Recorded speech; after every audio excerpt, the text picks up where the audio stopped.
course, it is just 7 days to go until Election Day now. Federal parties sharpening their attacks against their opponents. Both the Liberals and the Conservatives have released a new series of attack ads just in recent days, negative ads. How will the public react to them? Éric Blais is the president of Headspace Marketing, and he's in Toronto. Eric, I got to ask you, you're a guy who has watched Canadian campaigns for a long time. Have you seen the messaging go this negative before? Well, I've seen negative before. I've seen attack ads, contrast ads, the gamut. But certainly what's unfolded in the last week and what we're seeing today in terms of what's been released by both leading parties, it's getting nasty. We can say they're tough but fair. Who knows if it's really fair, but it's ramping up, and the gloves are off for sure. Okay, so let's get right into it. The Liberals releasing an ad about gun control featuring Liberal candidate Bill Blair. Let's take a look. I'm going to commit to repealing the Firearms Act. And now his election platform promises it again. I'm Bill Blair. Before I was a Liberal MP, I was the chief of police in Canada's largest city, and I've seen the damage that these kinds of weapons can do. The Conservative Party and Erin O'Toole, don't let them take Canada backward. So guns have long been a wedge issue for the Liberals to try to use. Is that ad effective in pushing that narrative? Well, it's certainly the imagery is powerful. The narrative is powerful. The question always with negative ads is it really hitting the mark? Is it potentially alienating people because it's gone too far? There are all kinds of risks associated with negative ads. In this case, it's a pretty well-crafted message. And as I said, powerful imagery. The problem with negative ads as well is it's not just a message. It's to what degree are they cutting through? And you're going to see an awful lot of negative ads, it seems like we're going to see for the balance of this campaign. And to what degree anything will stick? Because at some point, there's this sort of canceling effect. Everybody's accusing everyone of everything. Mm-hmm. And the voter is left somewhat skeptical, somewhat cynical. And in the end, it can even, suppress voter turnout. They think all politicians are essentially bad people. Okay, so let's get into a Conservative ad and see what your thinking is on that. An attack ad on the Liberal leader's record in office. Here it is. He wasn't thinking about what was good for you. He was only thinking about himself. If Justin Trudeau is willing to put his own ambition ahead of protecting Canadians during a pandemic, how can we trust him on anything else? We can't afford more of the same. Secure the future. Vote Conservative. All right, what do you make of that one? Again, they released a couple like this today.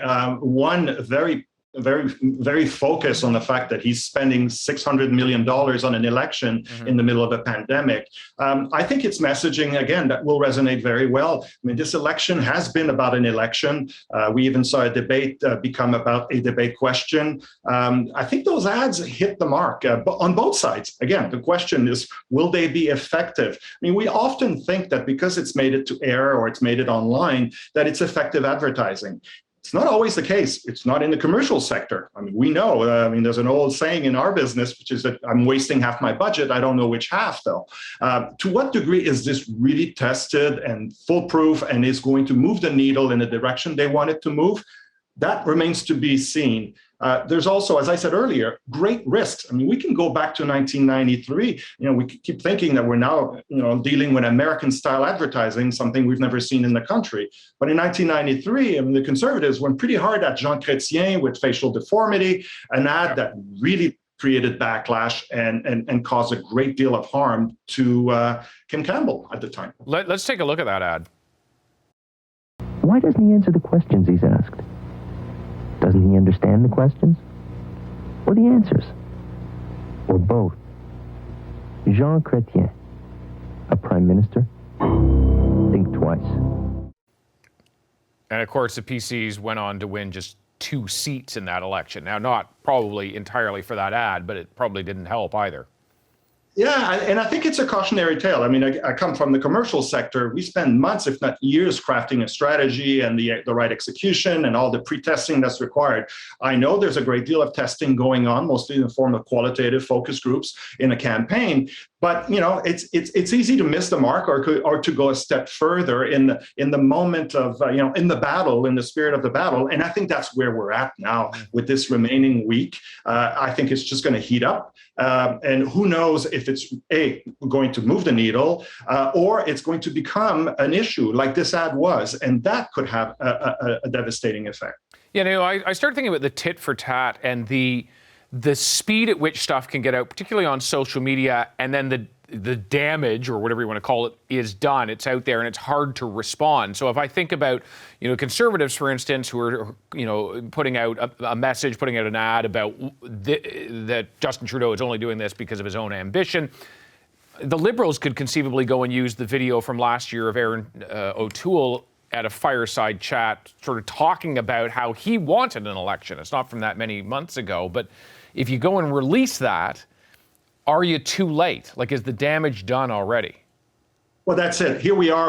I'm curious. We're curious. We're watching this. We're on YouTube checking for any new release and all that. But the average voter, is the average voter really keeping up with all of this, paying attention, or even aware of who the source is? Because often, this is paid by authorized by the party, but there's no branding really to speak of. It's just a pure attack ad. So who's the source? How credible is it? It becomes quite busy, quite cluttered.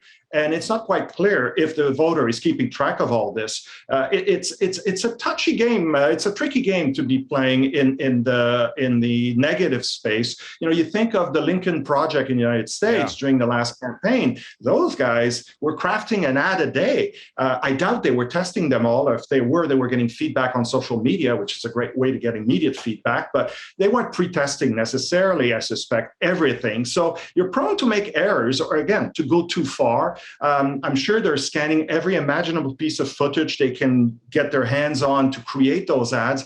And I suspect they get quite excited. But once they're out there, to your point, they're out there. And it's hard to keep control of all this. Éric, thank you so much. Really appreciate your time. My pleasure. Hi, I'm Vashi Capellos, host of Power in Politics. See more of our show by subscribing to the CBC News channel or click the link for another video.